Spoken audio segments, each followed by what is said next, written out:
Okay, I want to come on today to kind of show you how neglected sourdough can get and you can still bring it back to life. This is my starter that's been in my fridge for weeks and weeks and weeks. I don't remember the last time I made a sourdough loaf. What I did before I put this in the fridge though is I made sure to weigh the jar with nothing in it. And I wrote my jar measurement on here, so I always can tell how much sourdough starter I have in my jar. Every jar weighs a little bit something different. It's just always good to weigh your jar and to know how much your jar weighs so you know how much you have in sourdough starter. As you can see, there's some liquid sloshing around in there. It kind of has like crusty bits here. I haven't even opened it yet to see what it's actually gonna look like.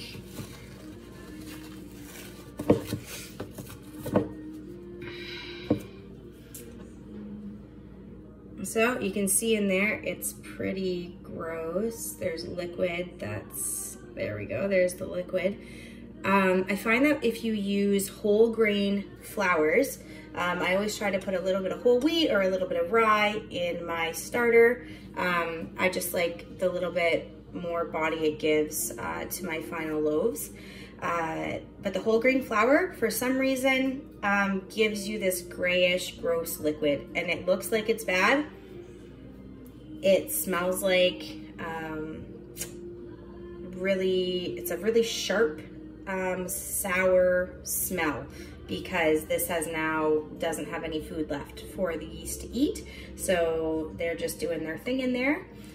So the first thing I'm going to do is actually grab a butter knife because it is the best thing to stir this with.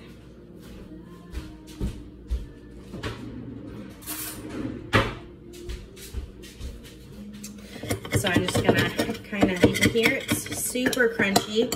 You got that super crunchy little ball that was on top. And I might actually fish that out of there because I just don't need it. You could stir it in. It'll just rehydrate if you want to. This is just the little thing that was on top. What's that now? Oh. I have Nellie in the kitchen making apple crumble right now. So I'm gonna scrape off all the little bits on the side of the jar here. Okay, so I went and got my big jar that I'm gonna use to put my starter in. So first I'm gonna take my kitchen scale. I'm just gonna weigh my jar. 714.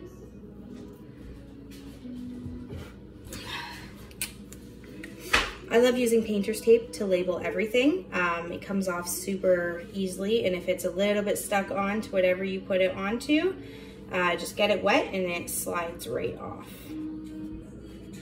So my jar is 714 grams. Boop. Zero out my scale. Give this so you can see that it all reincorporated in there and it looks beautiful. It's not discolored. It has a really strong smell still, but that's whatever. There we go. Not worried about getting it all because I had a lot of discards saved.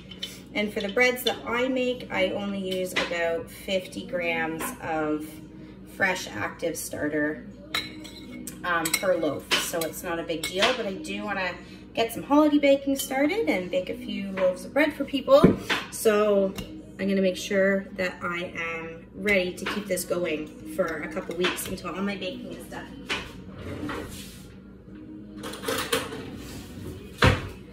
The one thing I didn't know if I would need when I started sourdough were these Danish dough whisks. I found mine on Amazon. It was 2 for $19, I believe, but I've also seen them at Canadian Tire, and they are amazing. Amazing. I love them. They make things so much easier. So I have 148 grams of starter.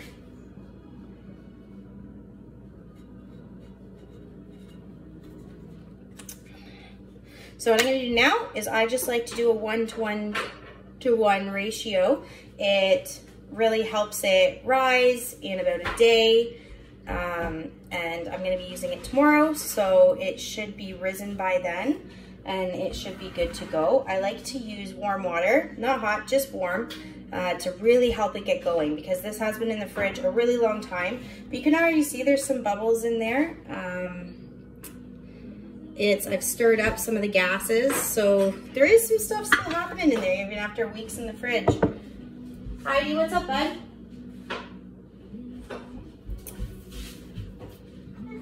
Okay, so I have 148 grams of starter. I'm going to zero my scale. We're going to do 148 grams. All right, we got slightly over. Slightly over is fine. You do not want slightly under. You will continue to starve your yeast. So I did 163 grams of water. Not a big deal. I'll just do 163 grams of flour. It'll work out about the same. I'm going to give that a really good mix.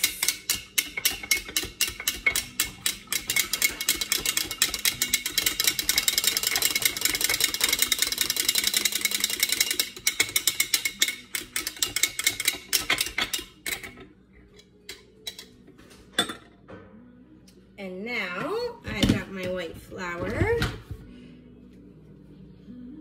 This is Oak Manor. Their all-purpose white flour. Their all-purpose flour is also their bread flour. It's a really nice white flour. It makes a really good, non-offensive white loaf. My kids like it. It's not really coarse. It's not grainy like some other stone ground flours. And it's organic. So this is what I like to use. So I'm going to zero my scale once again.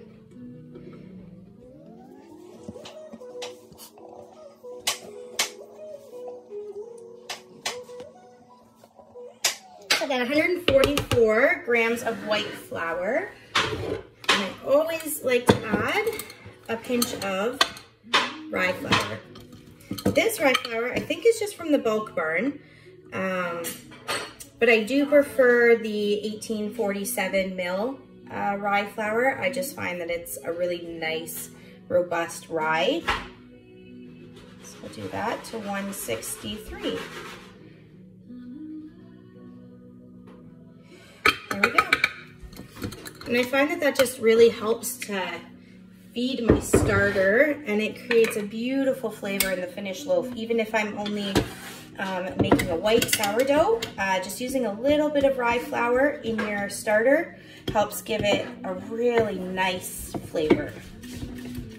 So I'm gonna mix that. You gotta mix that up really, really well and get all the lumps out as best you can. That's where this whisk comes in. It's amazing. It just mixes like so well.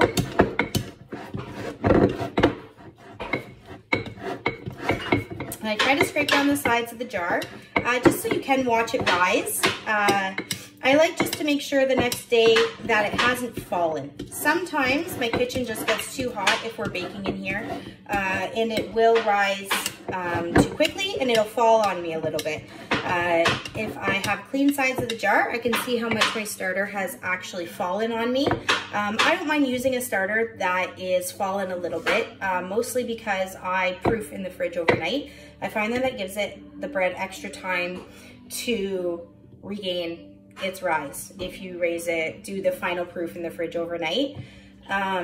If I'm just planning on making a sourdough loaf, an easy sourdough loaf in one day, and I want to bake it by the end of the day, then I definitely make sure that my starter has not fallen. And if it has, then I'll feed it again, and usually within a couple hours it's good. It's risen again, and I can go ahead and make that simple, easy loaf. So it just depends what you're doing, and it's a lot of trial and error, and dependent on the temperature of the water you use and the temperature of your kitchen.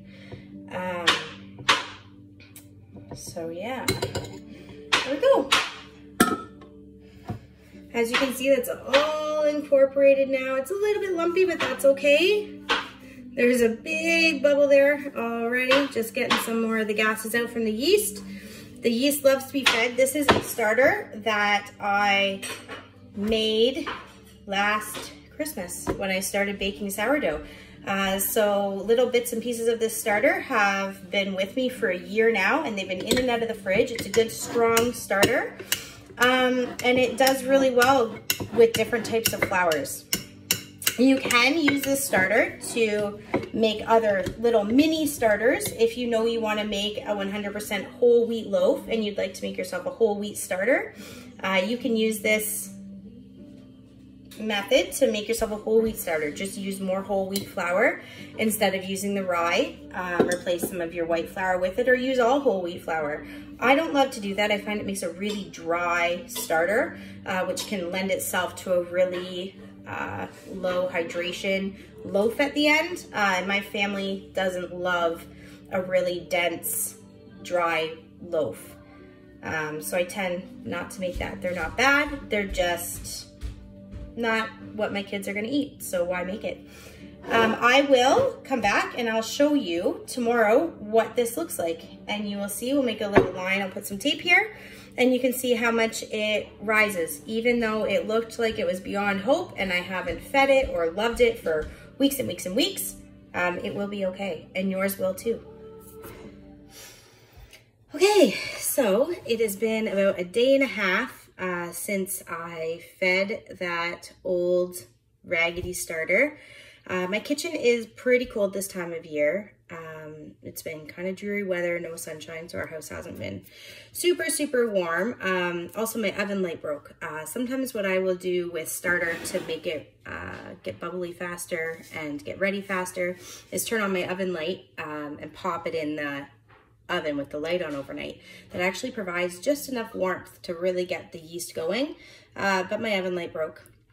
Something else that I've done to make it get bubbly faster and become active is I set my dehydrator to 95 degrees or to 100 degrees, and I put this in a smaller jar and pop it in there.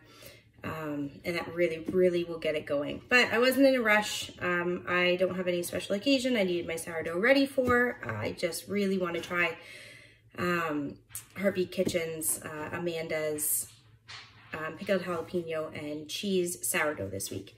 So because I was in no rush, I just kind of let it do its thing. I've been keeping my eye on it. And as you can see, there is where it was after we mixed it all together the other day. And now it's risen enough. I can tell it's really active. You can see here that there's a nice clean line. That means that it hasn't risen too much and fallen.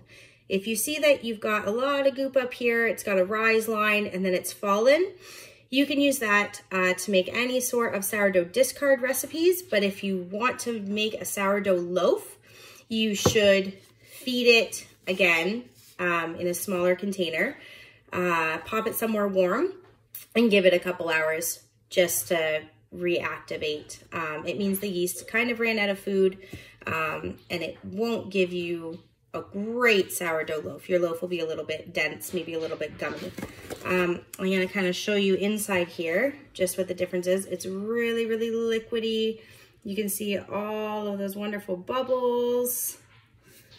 That just means that we are ready to use it. I have my scale. I've zeroed it out. I like using glass bowls. You use whatever bowl you want. I only need 50 grams for this recipe. So we just weigh out 42, 45, 47, 50 grams. That's 52, but I'm not a super big stickler. So there we have it. Now what I'm going to do is, this is my active, ready, bubbly starter, and I can just carry on with following any sourdough recipe. They usually give you your rise times, whether or not they proof in the fridge for their last proof overnight. Amanda from Heartbeat Kitchen usually does, so do I, so that it works out really well. And the rest of this, as you can see, there's still a ton left in here. I barely made a dent in it. I might actually start a second loaf of sourdough bread today, so it'll still be okay in a couple hours to start another loaf. Or you can now take some of this, put it in a smaller container, feed it again, and just let it sit on your counter for an hour or two before popping it back in the fridge. And that one will just hang out in the fridge for as long as you need it to.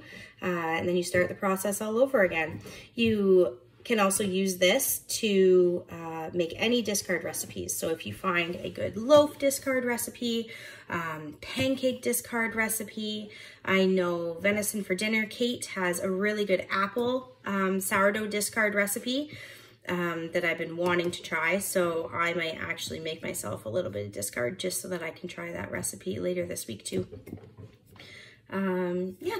So it's not hard. Anybody can do it. You just have to have a little bit of time, patience, and don't stress out. It's just yeast.